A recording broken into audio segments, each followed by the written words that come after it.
আসসালামু আলাইকুম সুপ্রিয় শিক্ষার্থীরা, সবাইকে স্বাগত জানাচ্ছি।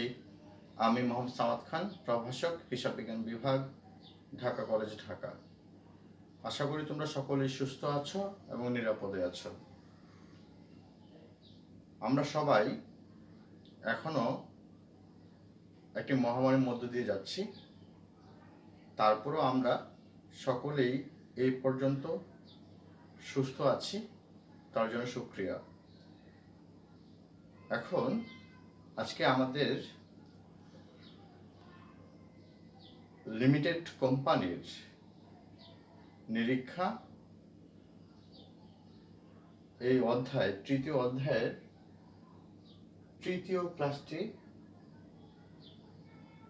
পরিচালনা করব। সেক্ষেত্রে আমরা নিশ্চয়ই তোমরা দেখতে পাচ্ছ যে বিষয়গুলো আজকে আলোচিত হবে সে বিষয়গুলো লেখা হয়েছে। সে বিষয়গুলো যদি আমি আগে বলি, সেই বিষয়গুলো এখানে বলা হয়েছে যে প্রথমে বলা হয়েছে conversion of public limited company into private limited company. আমরা বলেছিলাম, এর আগেও আমরা দুইটি ক্লাস করেছিলাম। দুটি ক্লাসের মধ্যে প্রথম ক্লাসে আমরা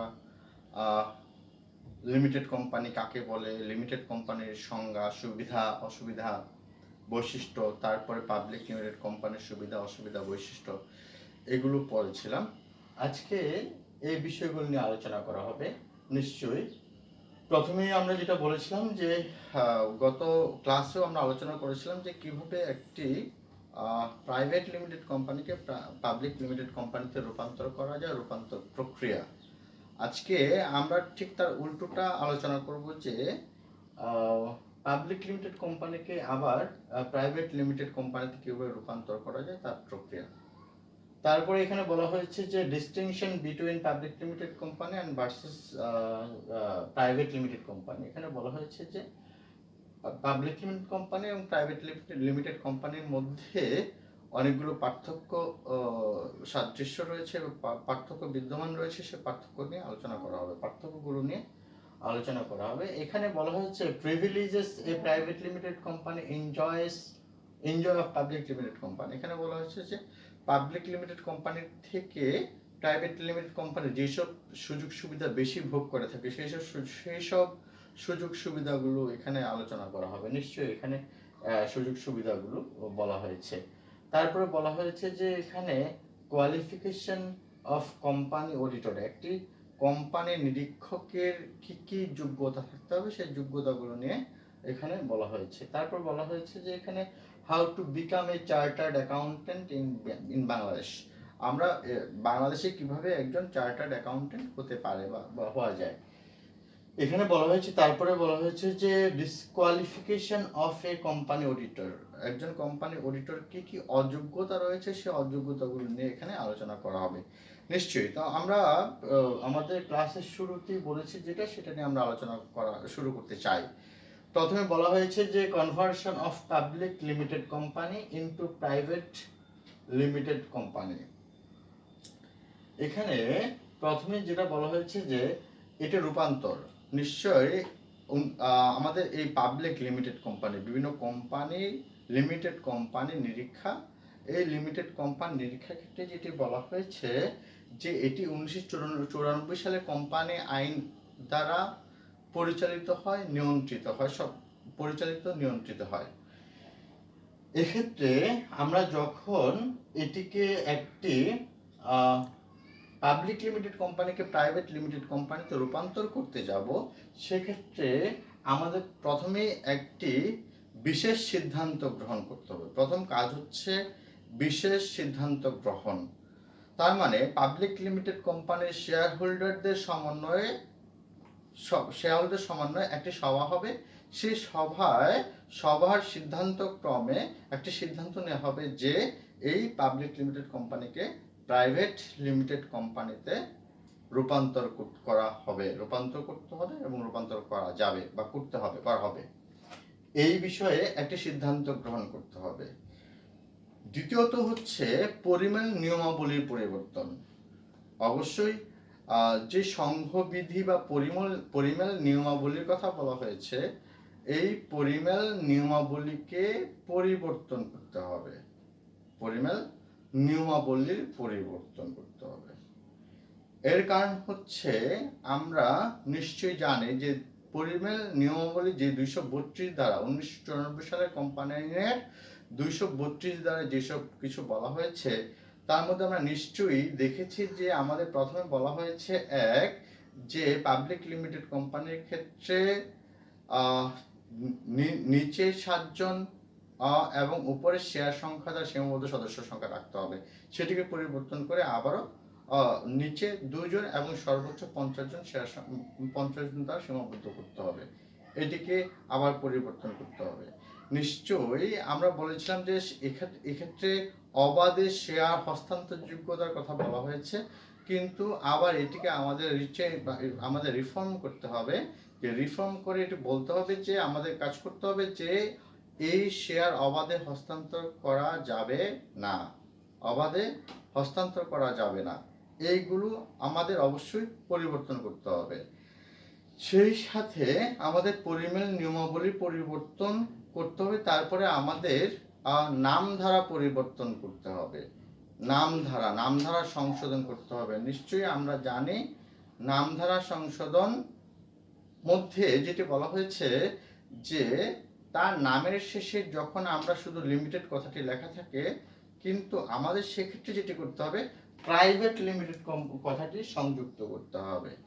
প্রাইভেট লিমিটেড নামের পরে প্রাইভেট লিমিটেড কথাটি সংযুক্ত করতে হবে, কিন্তু পাবলিক লিমিটেডের ক্ষেত্রে প্রাইভেট কথাটি সংযুক্ত ছিল না। তো এখানে আমরা যেটি বলেছিলাম যে আমাদের নামধারা সংশোধন করতে হবে, তারপরে আমাদেরকে পাওনাদারদের থেকে সম্মতি গ্রহণ করতে হবে। অবশ্যই পাবলিক লিমিটেড কোম্পানির কিছু পাওনাদার থাকবে, জামানতি পাওনাদার থাকবে, 232-এর 1 ধারা অনুযায়ী সেই পাওনাদার থেকে সম্মতি নিতে হবে যে আমরা এটিকে প্রাইভেট লিমিটেড কোম্পানিতে স্থানান্তর করতে চাই বা পরিবর্তন করতে চাই। এবং 232-এর 2 ধারা মোতাবেক আমরা শেয়ার বা ডিবেঞ্চার এগুলোকে অবাধে হস্তান্তর করার জন্য নিষেধাজ্ঞা জারি করতে হবে। তারপরে যেটি কথা বলা হয়েছে যে আমরা পরিশেষে দলিল পত্রাদি প্রেরণ করব নিবন্ধকের নিকট। নিশ্চয়ই তোমরা বুঝতে পেরেছো যে আমাদের পরিশেষে একটি কাজ হচ্ছে দলিল পত্রাদি নিবন্ধকের নিকট প্রেরণ করতে হয়। যেসব দলিল পত্রাদিগুলো প্রেরণ করতে হয় তার মধ্যে অন্যতম হচ্ছে আমাদের যে বিশেষ সভায় একটি সিদ্ধান্ত গ্রহণ করা হয়েছে সেই সিদ্ধান্ত গ্রহণের একটি কপি জমা দিতে হবে, এবং আমাদের সংশোধিত বা পরিবর্তিত পরিমেল নিয়মাবলী 1 কপি জমা দিতে হবে। এইসব দলিল পত্রাদি আমাদেরকে জমা দিতে হবে, এইসব দলিলপত্রাদি এবং নামধারা পরিবর্তনের একটি কপি আমাদের জমা দিতে হবে। তারপর নিবন্ধক আমাদেরকে সে নিবন্ধিত হওয়ার সুযোগ প্রদান করবে। এক্ষেত্রে আমরা বুঝতে পেরেছি। এরপরে বলা হয়েছে যে distinction between public limited and private limited কোম্পানির ক্ষেত্রে যেটি বলা হয়েছে যে আমরা বুঝতে পেরেছি যে পার্থক্য কথা বলা হয়েছে। নিশ্চয়ই প্রাইভেট লিমিটেড এবং পাবলিক লিমিটেড কোম্পানির মধ্যে অনেক মিল সাদৃশ্য থাকার পরও কিছু অমিল বা পার্থক্য রয়েছে। আমরা নিশ্চয়ই বুঝতে পেরেছি যে অমিল বা পার্থক্য। আমি যদি প্রথমে বলতে চাই, প্রথম অমিল বা পার্থক্যের মধ্যে হতে পারে সেটা গঠন প্রক্রিয়া হতে পারে, সেটা গঠন প্রক্রিয়া, একটি গঠন প্রক্রিয়া সহজ, আরেকটি গঠন প্রক্রিয়া জটিল। আরেকটি আমরা বলতে পারি সদস্য সংখ্যার কথা বলতে পারি। আমরা নিশ্চয়ই প্রাইভেট লিমিটেডের ক্ষেত্রে সদস্য সংখ্যার একটি সীমাবদ্ধতা রয়েছে, কিন্তু পাবলিক লিমিটেডের ক্ষেত্রে কোনো সীমাবদ্ধতা নেই। আমরা বলতে পারি ন্যূনতম চাঁদার কথা বলতে পারি। আমরা বলতে পারি হচ্ছে বিধিবদ্ধ সবার ক্ষেত্রে সবার কথা বলতে পারি। বিধিবদ্ধ সভা প্রাইভেট লিমিটেডের ক্ষেত্রে বিধিবদ্ধ সবার প্রয়োজন নেই, কিন্তু পাবলিক লিমিটেডের ক্ষেত্রে অবশ্যই বিধিবদ্ধ সবার প্রয়োজন রয়েছে, বিধিবদ্ধ সভা আহ্বান করতে হবে। তারপরে আমরা বলতে পারি যে ব্যবস্থাপকীয় দক্ষতার কথা বলতে পারি বা ব্যবস্থাপকীয় নিয়ন্ত্রণের কথা বলতে পারি। এখানে অনেকগুলো বিষয় নিয়ে আমরা অবশ্যই আলোচনা করতে পারি। পরিশেষে আমরা বলতে পারি যে প্রাইভেট লিমিটেড এবং পাবলিক লিমিটেডের ক্ষেত্রে যেটা হয় সেটা হচ্ছে মূলধনের একটি ব্যাপার রয়েছে, যে প্রাইভেট লিমিটেডের ক্ষেত্রে আছে অল্প পরিমাণ মূলধন, পাবলিক লিমিটেডের ক্ষেত্রে অধিক পরিমাণ মূলধন। এই ক্ষেত্রগুলো ছাড়াও অনেক ক্ষেত্রে পার্থক্য বিদ্যমান। আমরা নিশ্চয়ই দেখেছি যে শেয়ারগুলো হচ্ছে পাবলিক লিমিটেড অবাধে হস্তান্তর করা যায়, কিন্তু প্রাইভেট লিমিটেড কোম্পানিতে কখনো অবাধে হস্তান্তর করা যায় না। ঋণ গ্রহণের ক্ষেত্রে যদি বলা যেতে পারে যে প্রাইভেট লিমিটেড ক্ষেত্রে ঋণ গ্রহণ সুবিধাজনক অবস্থায় থাকে, কিন্তু পাবলিক লিমিটেডের ক্ষেত্রে সেটি সুবিধাজনক অবস্থায় থাকে না। তো আমরা এছাড়াও আরো অনেক পার্থক্য পরিলক্ষিত হয় এক্ষেত্রে, আমরা আরো অনেক পার্থক্য দেখতে পাই। আমরা এই পার্থক্যগুলো হচ্ছে প্রধান পার্থক্য, যেগুলো অবশ্যই আমরা বুঝতেই পারি যে এই পার্থক্যগুলো বিদ্যমান রয়েছে। নিশ্চয়ই আমরা সবসময় দেখতে পাই যে সরাসরি প্রত্যক্ষ যে জড়ানোর যে ব্যাপারটি রয়েছে, প্রত্যক্ষ ব্যবস্থাপনার ক্ষেত্রে যদি বলা হয়, সেম টু প্রত্যক্ষ ব্যবস্থাপনার ক্ষেত্রে বলা হয় যে প্রাইভেট লিমিটেডের ক্ষেত্রে সেটি সম্ভব, কিন্তু পাবলিক লিমিটেডের ক্ষেত্রে সেটি সম্ভব না। কেননা পাবলিক লিমিটেডের ক্ষেত্রে দুটি সত্তাকে আলাদাভাবে বিবেচনা করা হয়ে থাকে। তো আমি আশা করি তোমরা অবশ্যই পার্থক্যটি বুঝতে পেরেছো যে পাবলিক লিমিটেড এবং প্রাইভেট লিমিটেড কোম্পানির ক্ষেত্রে অনেক পার্থক্য বিদ্যমান রয়েছে। নিশ্চয়ই তোমরা পার্থক্যগুলো বুঝতে পেরেছো। তারপরে এখানে বলা হচ্ছে privileges A private limited company enjoy of public limited company. এক্ষেত্রে যেটি বলা হয়েছে যে একটি পাবলিক লিমিটেড কোম্পানি থেকে প্রাইভেট লিমিটেড কোম্পানি যেসব সুযোগ সুবিধা বেশি ভোগ করে থাকে সেই সব সুবিধাগুলো নিম্নরূপ। আমরা চলো সেই সব সুবিধাগুলো নিয়ে একটু আলোচনা করি। সেই সব সুবিধাগুলোর ক্ষেত্রে কি বলা হয়েছে, চলো এক্ষেত্রে বলা হয়েছে যে এখানে দুই ভাগে সুবিধাগুলো দুই ভাগে ভাগ করেছে। একটা হচ্ছে জেনারেল অ্যাডভান্টেজেস আর দেন হচ্ছে লফুল অ্যাডভান্টেজেস, আইনগত একটা সাধারণ সুবিধা, আর একটা হচ্ছে কি আইনগত সুবিধার কথা বলা হয়েছে।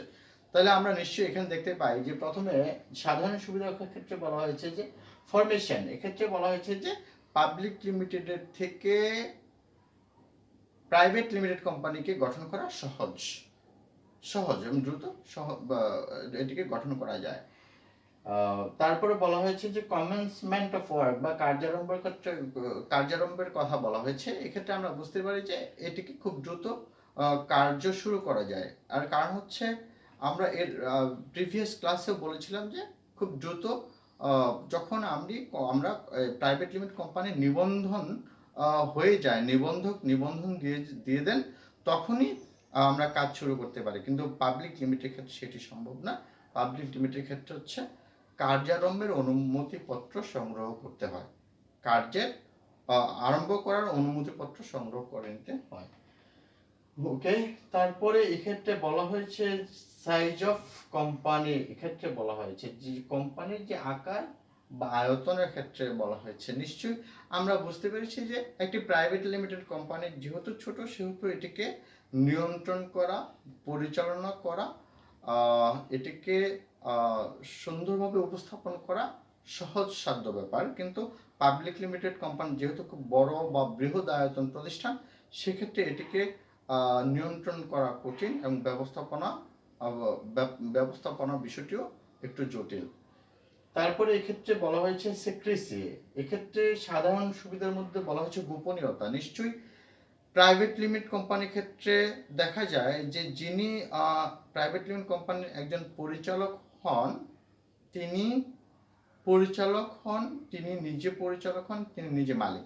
সেক্ষেত্রে অবশ্যই প্রাইভেট লিমিটেড ক্ষেত্রে গোপনীয়তা বেশি রক্ষা করা যায়, কিন্তু পাবলিক লিমিটেড ক্ষেত্রে সেই গোপনীয়তা রক্ষা করা একটু দুরূহ হয়ে যায়, কারণ মালিক পক্ষ অবশ্যই আলাদা হয়ে থাকেন এবং ব্যবস্থাপনা কর্তৃপক্ষ আলাদা হয়ে থাকে। গুড রিলেশন, এখানে বলা হয়েছে যে ভালো সম্পর্ক বিদ্যমান রাখার যে প্রচেষ্টা। নিশ্চয়ই আমরা বুঝতে পেরেছি যে প্রাইভেট লিমিটেড কোম্পানির মধ্যে যেহেতু তারা বলা হয়েছে এক্ষেত্রে 2 থেকে 50 জন বা 50 জনের মধ্যে সীমাবদ্ধ, সেহেতু তাদের মধ্যে পারস্পরিক সম্পর্ক রাখাটা অনেক সহজ। এই জন্য আমরা এখানে বলি এটি একটি জেনারেল অ্যাডভান্টেজ বা সাধারণ সুবিধা। ইফিসিয়েন্ট ম্যানেজমেন্ট, এখানে বলা হয়েছে যে একেবারে দক্ষ ব্যবস্থাপনার কথা বলা হয়েছে। নিশ্চয়ই আমরা বুঝতেই পারছি যে এখানে দক্ষ ব্যবস্থাপনা সম্ভব। এর কারণ হচ্ছে একটি যে প্রাইভেট লিমিটেড যেহেতু ছোট পরিসরের একটি প্রতিষ্ঠান, সেহেতু এটিকে ব্যবস্থাপনা করতে সহজ হয়ে থাকে, বিষয়টি সহজ হয়ে থাকে, ব্যবস্থাপনা করতে সহজ হয়ে থাকে। ডিসিশন মেকিং, আমাদের যে সিদ্ধান্ত গ্রহণের ক্ষেত্রে বলা হয়েছে যে খুব দ্রুত প্রাইভেট লিমিটেড কোম্পানি খুব দ্রুত, যেহেতু ব্যবস্থাপনা পরিচালক এবং কর্তৃপক্ষ মালিক সব একই সূত্রে গাথা, সেহেতু খুব দ্রুত যে কোনো সিদ্ধান্ত গ্রহণ করতে পারেন এবং সেই সিদ্ধান্ত বাস্তবায়ন করতে পারেন। কিন্তু পাবলিক লিমিটেডের ক্ষেত্রে সেটি সম্ভব নয়। পাবলিক লিমিটেডের ক্ষেত্রে সিদ্ধান্ত গ্রহণ করার ক্ষেত্রে অবশ্যই বোর্ড অফ ডিরেক্টরস বা অন্যদের সাথে আলাপ করে তারপর সিদ্ধান্ত গ্রহণ করতে হবে, যেটি একটু সময় সাপেক্ষ। তো প্রিয় শিক্ষার্থী, এবার এখানে আরেকটি বিষয় বলা হয়েছে receipts and payments of debts. এখানে বলা হয়েছে যে প্রাইভেট লিমিটেড কোম্পানি খুব দ্রুত ঋণের প্রদান এবং ঋণের পেমেন্টস গ্রহণ এবং প্রদান দুটি কাজ খুব দ্রুত করতে পারে, কিন্তু প্রাইভেট লিমিটেড কোম্পানির ক্ষেত্রে সেটি সম্ভব নয়, দ্রুত করা সম্ভব নয়। এরপর বলা হচ্ছে আইনগত সুবিধা। এক্ষেত্রে যে আইনগত সুবিধাগুলোর কথা বলা হয়েছে সেগুলো একটু বলি। নাম্বার অফ মেম্বার্সের ক্ষেত্রে বলা হয়েছে যে এক্ষেত্রে নাম্বার অফ মেম্বার্স, তার মানে এক্ষেত্রে নাম্বার অফ মেম্বার্স হচ্ছে যে প্রাইভেট লিমিটেড এর ক্ষেত্রে আমরা বলেছি যে সর্বোচ্চ 50 জন হতে হবে, কিন্তু পাবলিক লিমিটেডের ক্ষেত্রে হচ্ছে সর্বোচ্চ শেয়ার সংখ্যা দ্বারা সীমাবদ্ধ। এটি অবশ্যই একটা আইনগত সুবিধা প্রাইভেট লিমিটেড কোম্পানির ক্ষেত্রে। তারপর বলা হয়েছে যে মিনিমাম সাবস্ক্রিপশন, ন্যূনতম চাঁদার কথা বলা হয়েছে যে এই ন্যূনতম চাঁদা 148(1) অনুযায়ী কোম্পানি আইনের যে ন্যূনতম চাঁদা দিতে হবে প্রাইভেট লিমিটেডের ক্ষেত্রে যেটি প্রযোজ্য নয়, কিন্তু পাবলিক লিমিটেডের ক্ষেত্রে সেটি অবশ্যই প্রযোজ্য এবং পাবলিক লিমিটেডের ক্ষেত্রে অবশ্যই আগে ন্যূনতম চাঁদা সংগ্রহ করতে হবে, ন্যূনতম চাঁদা সংগ্রহ করতে হবে। নাম্বার অফ ডিরেক্টরসের ক্ষেত্রে বলা হয়েছে যে এখানে পরিচালকদের সংখ্যার কথা বলা হয়েছে। এক্ষেত্রে অবশ্যই প্রাইভেট লিমিটেডের ক্ষেত্রে 2 জন এবং পাবলিক লিমিটেডের ক্ষেত্রে 3 জন পরিচালক থাকা বাঞ্ছনীয়।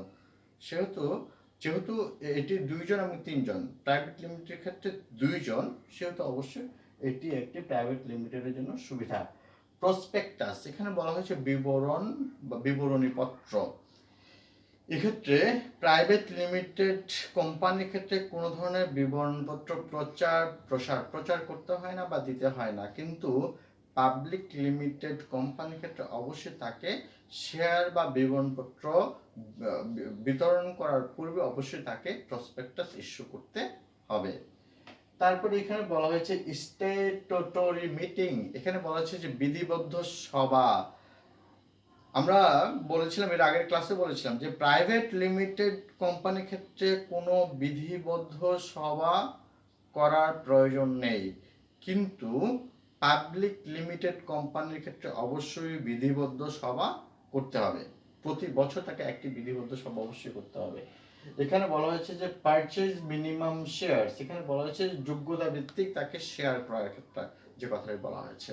প্রাইভেট লিমিটেডের ক্ষেত্রে কোনো যোগ্যতা ভিত্তিক শেয়ার ক্রয়ের দরকার হয় না পরিচালনা পর্ষদের ক্ষেত্রে, কিন্তু পাবলিক লিমিটেডের পরিচালনা পর্ষদের ক্ষেত্রে অবশ্যই তাকে যোগ্যতা সূচক শেয়ার ক্রয় করতে হবে। তারপর এখানে বলা হয়েছে বোর্ড অফ ডিরেক্টরস। এখানে বলা হয়েছে পরিচালনা পর্ষদের কথা বলা হয়েছে যে প্রাইভেট লিমিটেড কোম্পানির ক্ষেত্রে কোনো পরিচালনা পর্ষদের দরকার হয় না, কিন্তু একটি পাবলিক লিমিটেড কোম্পানির ক্ষেত্রে অবশ্যই একটি পরিচালনা পর্ষদ দরকার হবে। ওই প্রতিষ্ঠানকে চালানোর জন্য একটি পরিচালনা পর্ষদ, বোর্ড অফ ডিরেক্টরস, মানে অনেকগুলো পরিচালকদের সমন্বয়ে একটি পর্ষদ তৈরি করতে হবে। এখানে বলা হয়েছে মেম্বার্স চার্ট। এখানে বলা হয়েছে যে সেই সদস্যদের তালিকা, প্রাইভেট লিমিটেডের ক্ষেত্রে কোনো সদস্যের তালিকা দরকার হয় না, কিন্তু পাবলিক লিমিটেডের ক্ষেত্রে এটা অবশ্যই প্রযোজ্য। তাহলে আমরা বুঝতে পারছি যে অবশ্যই এটি আরো একটি সুবিধা প্রাইভেট লিমিটেড কোম্পানির ক্ষেত্রে। এখানে বলেছে অ্যাকাউন্টস অডিট। পাবলিক লিমিটেড কোম্পানির ক্ষেত্রে অবশ্যই একজন নিরীক্ষক নিয়োগ করতে হবে, একজন বাহ্যিক নিরীক্ষক নিয়োগ করতে হবে, কিন্তু প্রাইভেট লিমিটেড কোম্পানির ক্ষেত্রে কোনো বাহ্যিক নিরীক্ষক নিয়োগ না করলেও চলবে, নিয়োগ করার প্রয়োজন হয় না। তাহলে আমরা অবশ্যই বুঝতে পেরেছি যে যেসব বিষয়গুলো উপাদানের কথাগুলো বলা হয়েছে সেগুলো হচ্ছে আইনগত সুবিধা একটি প্রাইভেট লিমিটেডের ক্ষেত্রে, যেগুলো অবশ্যই পাবলিক লিমিটেড কোম্পানির ক্ষেত্রে অবশ্য পালনীয়, অবশ্যই পালনীয়, তাকে এই বিষয়গুলো অবশ্যই পালন করতে হবে, প্রত্যেকটি বিষয় তাকে পালন করতে হবে, কোনো বিষয় সে বাদ দিতে পারবে না। কিন্তু প্রাইভেট লিমিটেড কোম্পানির ক্ষেত্রে অবশ্যই তারা হচ্ছে এইগুলো বাদ দিয়ে সাধারণত তার কোম্পানি পরিচালনা করতে পারবে, প্রাইভেট লিমিটেড কোম্পানি। ওকে, এক্ষেত্রে বলা হয়েছে, তারপরে যে বিষয়টি বলা হচ্ছে কোয়ালিফিকেশন অফ কোম্পানি অডিটর। এখানে বলা হচ্ছে যে একটি কোম্পানির নিরীক্ষকের যেসব যোগ্যতা, নিশ্চয়ই আমরা একটি কোম্পানির নিরীক্ষকের যোগ্যতা কি কি থাকতে হবে আমরা নিশ্চয়ই বুঝতে পেরেছি। প্রিয় শিক্ষার্থী, তোমরা নিশ্চয়ই বুঝতে পেরেছো যে বিভিন্ন পেশা তারা বিভিন্ন কাজ করে থাকে, বিভিন্ন পেশা তাদের বিভিন্ন পেশার কাজ করে থাকে। নিশ্চয়ই ওই পেশায় যারা নিয়োজিত আছে তারা নিশ্চয়ই তাদের ওই তাদের পেশাদারিত্বের জন্য তাদের ওই পেশার কাজের প্রতি তাদেরকে ডিভোটেড হতে হয় এবং সেই কাজের প্রতি তাদেরকে অনেক বেশি অভিজ্ঞতা অর্জন করতে হয়। সেই সাথে আমাদের হিসাব বিজ্ঞানও একটি পেশা এবং এই পেশাগত দিক থেকে আমাদের উত্তরোত্তর সাফল্য বা উত্তরোত্তর আমাদের অভিজ্ঞতা অর্জন করাও জরুরি। এক্ষেত্রে আমাদের বিভিন্ন বিধিবদ্ধ কোম্পানির জন্য কোম্পানিতে আমরা এক্সটার্নাল অডিটর যখন নিয়োগ দেব তখন অবশ্যই তাদেরকে বিভিন্ন বৈশিষ্ট্য মণ্ডিত হতে হবে, যাতে করে তারা ওই বিষয়গুলো তাদের মধ্যে থাকে, সেই বিষয়গুলো তাদের চিন্তা করতে হবে। সেহেতু আমরা বলেছি এক্ষেত্রে তাদের কি কি যোগ্যতা থাকতে হবে। নিশ্চয়ই আমি একটু আগে যেটি বলেছি যে প্রত্যেকটা পেশা, আমি যদি বলি ইঞ্জিনিয়ারিং পেশা, যে ইঞ্জিনিয়ারিং পেশার ক্ষেত্রে যদি বলা হয় তাদের ফার্ম বেসিস, তারা বিভিন্ন কিছু সাহায্য করবে, সেক্ষেত্রে অবশ্যই তাদের একটা ফার্ম এবং সেক্ষেত্রে ওই ইঞ্জিনিয়ারিং বিষয়ে খুব বেশি অভিজ্ঞ যারা তারাই সে কাজে সাহায্য করবে এবং সেই কাজে স্বচ্ছতা এবং জবাবদিহিতার জন্য তারা আরো বেশি ওই কাজগুলোকে অনুধাবন করবেন।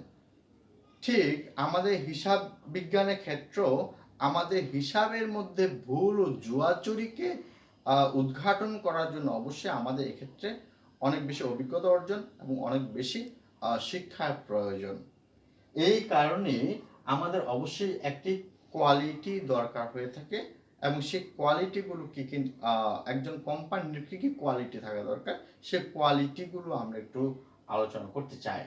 প্রথমে বলা হচ্ছে যে কোয়ালিটি, এখানে আমরা দুই ধরনের কোয়ালিটির কথা বলেছিলাম, একটা হচ্ছে প্রফেশনাল কোয়ালিফিকেশন আর একটা হচ্ছে জেনারেল কোয়ালিফিকেশন। আমরা বলেছি যে প্রফেশনাল কোয়ালিফিকেশন পেশাগত যে তার যোগ্যতাগুলো বলা হয়েছে এবং সাধারণ যোগ্যতা। আমরা পেশাগত যোগ্যতার ক্ষেত্রে যদি বলি যে এই ক্ষেত্রে আমাদের পেশাগত যোগ্যতার ক্ষেত্রে আমরা বলেছি যে 1994 সালের কোম্পানি আইনের 232 এক ধারায় বলা হয়েছে যে আমাদের 1973 সালের চার্টার্ড অ্যাকাউন্ট্যান্টস অর্ডার, 1973 সালের চার্টার্ড অ্যাকাউন্ট্যান্টস অর্ডারে যেটি বলা হয়েছে যে ব্যক্তিকে নিয়োগ দেওয়া হবে, যে ব্যক্তিকে কোনো কোম্পানি নিরীক্ষক হিসেবে নিয়োগ দিতে হবে, সেই ব্যক্তি অবশ্যই তার চার্টার্ড অ্যাকাউন্ট্যান্ট এই দুটি শব্দের অর্থ অবশ্যই বহন করতে হবে। তার মানে হচ্ছে একটি প্রতিষ্ঠানে চার্টার্ড অ্যাকাউন্ট্যান্ট ব্যতীত কাউকে নিরীক্ষক হিসেবে নিয়োগ প্রদান করা যাবে না। তাহলে আমরা বুঝতেই পারছি কোম্পানি আইনের ক্ষেত্রে এটিকে সরাসরি বলে দেওয়া হয়েছে যে 232 এক ধারা অনুযায়ী বলে দেওয়া হয়েছে যে অবশ্যই তাকে এই দুটি অর্থ বহন করতে হবে, যে চার্টার্ড অ্যাকাউন্ট্যান্ট। ওকে, আমরা নিশ্চয়ই জানি আইসিএবির কথা অবশ্যই জানি, এর আগে বলা হয়েছিল। তাহলে তাকে অবশ্যই এই প্রফেশনাল কোয়ালিফিকেশন অবশ্যই তাকে একজন সিএ মেম্বার বা এসিএ হতে হবে, তাহলেই সেক্ষেত্রে তার প্রথম যোগ্যতা বোঝা যাবে। ব্যাপারটা বুঝতে পেরেছি সবাইকে। তাহলে নিশ্চয়ই আমরা বুঝতে পেরেছি তাকে চার্টার্ড অ্যাকাউন্ট্যান্ট হতে হবে এবং সেটি অবশ্যই আমি বলেছিলাম 1973 সালে চার্টার্ড অ্যাকাউন্ট্যান্ট অর্ডার অনুযায়ী তাকে সেটি হতে হবে। তারপর এক্ষেত্রে বলা হয়েছে জেনারেল যে কোয়ালিফিকেশনগুলোর কথা বলা হয়েছে সেগুলো বলা হচ্ছে যে প্রথম এডিকুয়েট নলেজ বলা হয়েছে যে তাকে অবশ্যই পর্যাপ্ত জ্ঞানের অধিকারী হতে হবে, বিভিন্ন বিষয়ে তাকে পর্যাপ্ত জ্ঞান রাখতে হবে।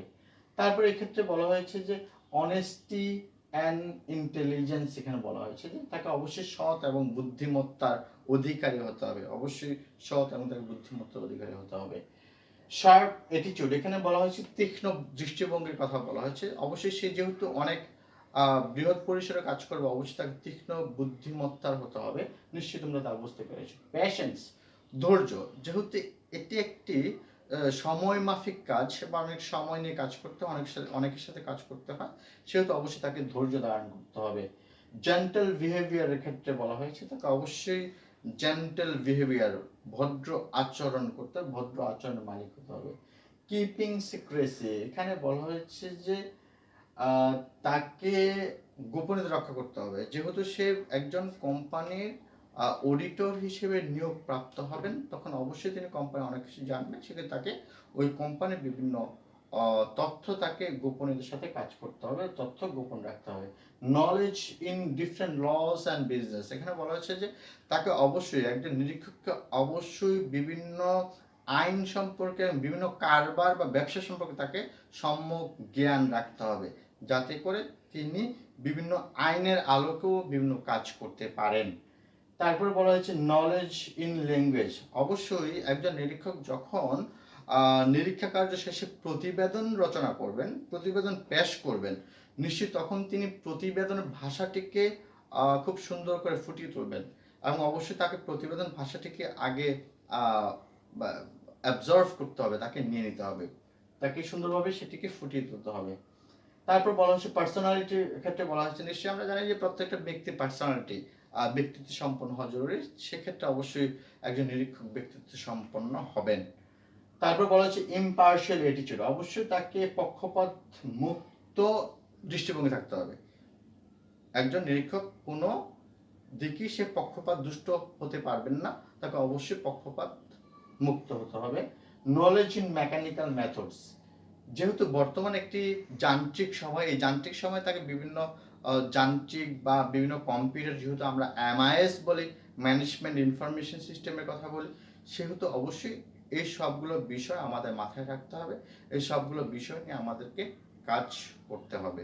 নিশ্চয়ই আশা করি তোমরা বুঝতে পেরেছো যে quality or qualification of company auditor, which quality is needed or which qualities are needed for an auditor. Okay, I think so you are already engrossed this. Okay, please, এক্ষেত্রে আমরা দেখি যে বলা হচ্ছে how to become a chartered accountant in Bangladesh, সেখানে বলা হচ্ছে যে কিভাবে বাংলাদেশের ক্ষেত্রে চার্টার্ড অ্যাকাউন্টেন্ট হওয়া যায়।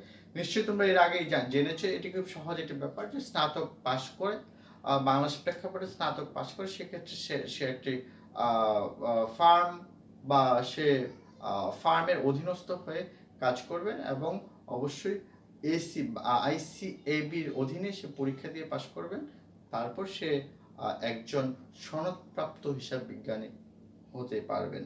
নিশ্চয়ই আমরা বর্তমানে জানি যে একজন যখন কোনো আর্টিকেল স্টুডেন্ট থাকে, তখন অবশ্যই তাকে স্নাতক পাশ করার পরে তাকে অবশ্যই আইসিএবির ফাউন্ডেশন কোর্স করার পরে সে হচ্ছে একটি ফার্মের শিক্ষানবিশ অবস্থা থেকে তাকে কাজ করতে হয়, এবং সেই সাথে পরীক্ষাগুলো দিতে হয়, এবং পরীক্ষাগুলো দেওয়ার পরে তারা একজন সনদপ্রাপ্ত হিসাব বিজ্ঞানী হতে পারে।